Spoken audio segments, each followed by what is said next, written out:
आपसे समझना चाहेंगे कि आपके लिए कहाँ पर अभी भी आप मौके देख रहे हैं, क्योंकि देखिए चाहे वो टायर्स हो, पेंट्स हो, ये कंपनीज आज के सत्र में तो अच्छा कर ही रही हैं, बट एशियन पेंट्स जैसी कंपनी, बर्जर पेंट्स, कंसा एरोलैक, इन सब में कहीं ना कहीं ग्रोथ स्लो डाउन के भी कंसर्न्स थे, बजाय इसके कि आप ये देखें कि कच्चे माल की लागत में कितना इजाफा हो सकता है। ऐसे में कौन से ऐसे पॉकेट्स हैं जो कि आपको अभी भी सही अच्छे लग रहे हैं? गुड आफ्टरनून सृष्टि। देखिए, मुझे लगता है कि आपने सही कहा कि पेंट सेक्टर में हो सकता है कि रॉ मटेरियल का जो बेनिफिट है वो पूरी तरह से मार्जिन्स में कन्वर्ट ना हो, क्योंकि ओवरऑल डिमांड थोड़ी सी नरम है, प्लस कंपटीशन बड़ा है। बट अगर हम टायर सेक्टर की बात करें तो देखिए, ऑटोमोटिव सेक्टर में जिस प्रकार से वॉल्यूम ग्रोथ बढ़ रहा है अक्रॉस ऑल द सेगमेंट, जैसे four wheeler, two wheelers, tractors, तो डेफिनेटली ओईएम प्लेयर्स को डेफिनेटली बेनिफिट होगा, जो टायर सप्लायर्स है। मैं समझता हूँ कि एक पैक है जो डायरेक्टली क्रूड प्राइस से रिलेटेड नहीं, बट मिडिल ईस्ट मार्केट से रिलेटेड है, वो बासमती राइस एक्सपोर्टर्स है।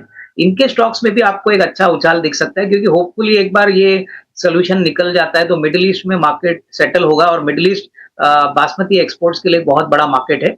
तो केआरबीएल, उसके बाद जो दूसरे राइस स्टॉक्स है, यहाँ पे भी आपको अच्छी बढ़त देखने को मिलेगी। तो मुझे लगता है कि देखिए, Q4 के नंबर्स का शुरुआत मेरे ख्याल से कल टीसीएस शुरू करेगा, तो IT will also be in action. TCS किस प्रकार के नंबर्स डिक्लेयर करता है, क्या कमेंट्री बताता है, ये मेरे ख्याल से बहुत इंपॉर्टेंट रहेगा, क्योंकि टीसीएस ऊपरी लेवल से ऑलमोस्ट 21-22% गिरा है।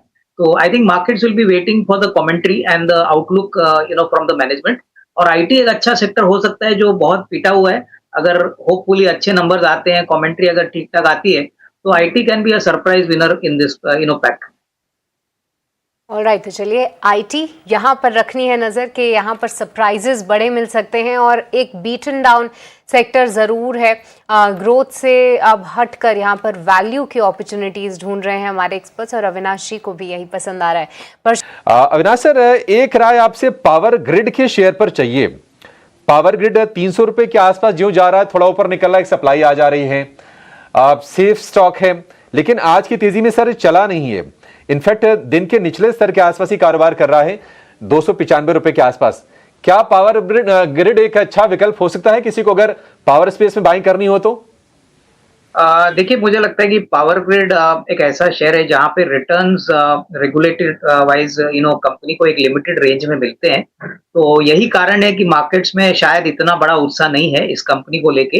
हालांकि देखिए, अगर नजरिया आपका 2-3 साल है तो डेफिनेटली आपको स्टेडी रिटर्न्स मिलेंगे, लेकिन अगर नजरिया आपका 12-15 महीने है और आपको प्योर पावर कंपनीज के ऊपर प्ले करना है, तो मुझे लगता है कि ट्रांसमिशन स्पेस पे या पावर जनरेटिंग स्पेस या पावर इक्विपमेंट स्पेस पे ज्यादा बेनिफिट मिलेगा। मिसाल के तौर पे अगर आप केईसी इंटरनेशनल देखिए या टाटा पावर देखिए, तो मुझे लगता है कि ये काफी अच्छे विकल्प है, क्योंकि जिस प्रकार से अभी समर सीजन शुरू होने वाला है और जिस प्रकार से पावर की डिमांड बढ़ेगी, इसमें कोई डाउट नहीं कि पावर की कंजम्पशन बढ़ेगी।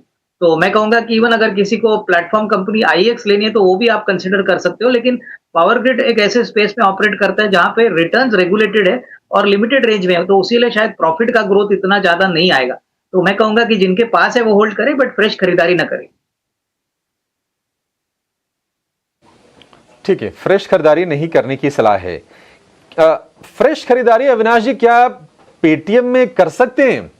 हालांकि अब ये शेयर डे हाई पर है, 8% का उछाल है, लेकिन बाजार के साथ साथ ये चला है और पिछले 4-5 सत्र में देख रहे हैं कि 950 से अब ये 1100 का आंकड़ा पार कर चुका है।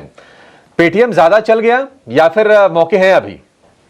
नहीं, डेफिनेटली चला है, लेकिन मैं कहूंगा कि देखिए, मैनेजमेंट ने पहले गाइडेंस दिया था कि वो अभी प्रॉफिटेबल एटलीस्ट इबिटा लेवल पे होंगे।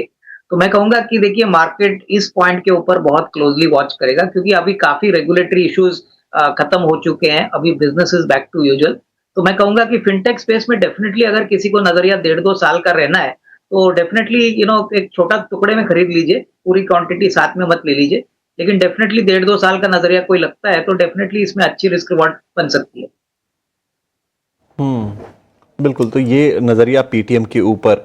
चलिए जरा एक राय ना एलएनटी के ऊपर। सर एक राय जरा आप भी दे दीजिए। सर एआई को लेकर काफी ज्यादा चर्चाएं हुई, एंथ्रोपिक के जो टूल्स आए, जो प्लगइन्स आए, काफी ज्यादा माहौल खराब करने का काम उन्होंने किया, लेकिन क्या आपको लगता है कि जो बड़े क्लाइंट्स हैं क्या वो अडॉप्शन की तरफ भी जाएंगे एआई के, या फिर अभी जो परंपरागत तरीका जो चल रहा है सर्विसिंग वाला, ये जारी रहेगा आगे भी? नहीं, बिल्कुल देखिए एआई को पूरी तरह से इम्प्लीमेंट करने के लिए अभिषेक थोड़ा टाइम लगेगा। मुझे नहीं लगता है कि इमीडिएटली कुछ होने वाला है। मैं समझता हूँ कि देखिए जहाँ पे ह्यूमन इंटरवेंशन है, जहाँ पे ऑलरेडी एग्जिस्टिंग कॉन्ट्रैक्ट्स है, वहाँ पे तो मुझे नहीं लगता है कि एआई का टूल इमीडिएटली कोई कंपनी इमीडिएटली इम्प्लीमेंट करेगा। नया प्रोजेक्ट होगा तो उसके बाद शुरुआत के पॉइंट ऑफ व्यू से ही कितनी कॉस्ट बेनिफिट एनालिसिस होती है, कितना लेबर बचता है, क्या कॉस्ट सेविंग होगी। तो जो नए कॉन्ट्रैक्ट्स हो सकते हैं वहां पे हो सकता है कि एआई टूल्स का यूज हो, और वो भी मेरे ख्याल से कंपनीज क्लियरली इंडिकेट करेगी कि यहाँ पे एआई टूल्स के कारण इतना प्रोडक्टिविटी बेनिफिट इनको मिलेगा। तो आई थिंक मेरे ख्याल से अगले साल के नंबर्स में कुछ ना कुछ अपने हमको सुनने को मिलेगा। मेरे ख्याल से may be not immediately, but एक दो क्वार्टर्स के बाद शायद आपको ये कमेंट्री मैनेजमेंट से देखने को मिलेगी। बिल्कुल। तो ये राय जो है वो तमाम आईटी शेयरों पर और खासकर एआई से रिलेटेड जो डेवलपमेंट्स हो रही हैं उसको लेकर। चलिए अब जरा कुछ और सौमिल जी के पास चलते हैं। सबसे पहले सौमिल जी, बीटीएसटी एसटीबीटी क्या ट्रेड लेकर जाना चाहेंगे? एसटीबीटी तो मुझे उम्मीद कमी लग रही है ऐसी। एसटीबीटी तो बिल्कुल नहीं। मार्केट अच्छे मोमेंटम में है और मुझे लगता है कि ये मोमेंटम कंटिन्यू रहेगा। Stock specific there will be a lot of movement, खास करके डिफेंस में, ऑटो में, आईटी, ये सारे स्टॉक्स मुझे बहुत ही अच्छे लग रहे हैं। मेटल्स में भी बहुत ही अच्छा मूव है। बैंकिंग डेफिनेटली आज बहुत ही अच्छा किया है, तो बैंकिंग में भी बहुत अच्छे मूव देखने मिलेंगे, खास करके प्राइवेट बैंक्स में जहाँ पे बहुत अच्छी गिरावट देखी गई है in the last couple of weeks. अब यहाँ पे जो मेरा पिक रहेगा वो भारत फौज में होगा। भारत फौज में एक एंडिंग डायगोनल पैटर्न ऊपर की तरफ ब्रेकआउट मिला है, 2040 डेली मूविंग एवरेज के ऊपर चल रहा है, अभी 6.5% ऊपर है। आई डू अंडरस्टैंड, और यहाँ पे थोड़ा सा जो स्टॉप लॉस होगा वो थोड़ा सा डीप भी होगा। 1725 पर एक स्टॉप लॉस लगेंगे, थोड़ा सा डीप स्टॉप लॉस है, लेकिन ऊपर में जो टारगेट्स हैं मेरे वो 1930 के आसपास के टारगेट्स हैं, और मुझे लगता है कि ये शॉर्ट टर्म में, मीडियम टर्म में दोनों ही बहुत ही अच्छा करेगा। Long term structure is definitely very good. So all 3 time frames मुझे लगता है कि Bharat Forge would be a great pick. बिल्कुल। तो सारे टाइम फ्रेम्स, मतलब short term, medium term, long term, तीनों टाइम फ्रेम्स में पसंद है ये भारत फोर्ज। आपको टारगेट रखना है 1930 का, और स्टॉप लॉस आपको मेंटेन करना है 1725, 1725 रुपए के आसपास। कैप इंडेक्स पर भी राय डाल ले, क्योंकि वहां पर भी जबरदस्त एक्शन, और आज के सत्र में हम देख रहे हैं कि जितनी भी जो पाइप रिलेटेड कंपनीज थी वहां पर भी एक सेल ऑफ आया था। और अंशुल जी, खास तौर से एस्ट्रल, सुप्रीम, इन सभी की जमकर पिटाई हुई थी। आज के सत्र में भी अंडर परफॉर्म कर रहे हैं। क्या लगता है, ये भी कुछ ऐसे लेवल्स पे हैं जहां पर फिर से खरीदारी देखनी चाहिए, या अभी थोड़ा अवॉइड करें? अवॉइड करना चाहिए, बल्कि डाउनसाइड प्ले अगर कर सकते हैं, डाउनसाइड प्ले भी कर सकते हैं। 1586 का ब्रेकआउट था जो फेल हुआ, पहला लिक्विडेशन लेवल टेस्ट किया 1458 पे।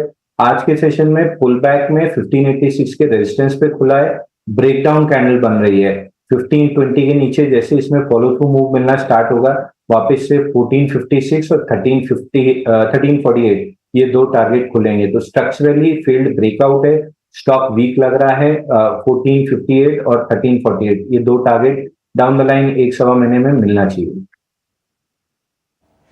ऑलराइट, तो चलिए थोड़ा सा अवॉइड करके चले, थोड़ा और सेल ऑफ आ सकता है। और जितनी भी एल्यूमिनियम कंपनीज हैं उनमें भी जो है हमने एक सेल ऑफ देखा था। सौमिल, एक बार क्विकली नाल्को पर अपना अगर आप व्यू दे पाएं, लगभग 3% की यहाँ पर गिरावट है। हिंडाल्को, नाल्को, क्या अभी थोड़ा और सेल ऑफ दिखा सकते हैं? थोड़ा सा और सेल ऑफ दिखा सकते हैं, बिकॉज जो गिरावट मार्केट में देखी गई वहां पर ये बहुत कम गिरे हैं। इनफैक्ट बहुत रेजिलिएंट थे, एक लेवल पे सपोर्ट ले रहे थे। थोड़ा सा साइडवाइज करेक्शन हो सकता है, थोड़ा सा टाइम वाइज करेक्शन हो सकता है, लेकिन मैं एब्सोल्युटली पॉजिटिव हूँ। खास करके हिंडाल्को में, मेरा Hindalco would be my preferred pick overall ये पैक में से। नाल्को भी बहुत ही अच्छा है, लेकिन इसमें थोड़ा सा मुझे लगता है कि साइडवाइज करेक्शन हो सकता है। नीचे में सपोर्ट 374 और 350 के आसपास के सपोर्ट्स हैं, तो वहां तक ये सपोर्ट लेने आ सकता है, लेकिन overall structure is very good. अभी फ्रेश बाइंग की सलाह तो नहीं दूंगा, लेकिन नीचे के लेवल्स पर फॉर लॉन्ग टर्म इन्वेस्टर्स एक अच्छा पिक बन सकता है। Hindalco would be my definitely my preferred pick. Hindalco में फिर से एक अपवर्ड जर्नी शुरू हुई है।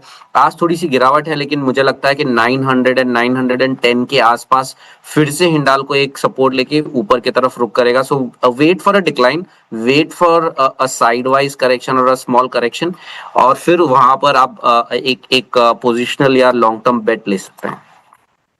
ऑलराइट, तो चलिए थोड़े से गिरावट का और वेट करें और उसके बाद एक पोजिशनल बेट आप ले सकते हैं। फिलहाल ये राय आती हुई एल्यूमिनियम प्लेयर्स पे। और चलिए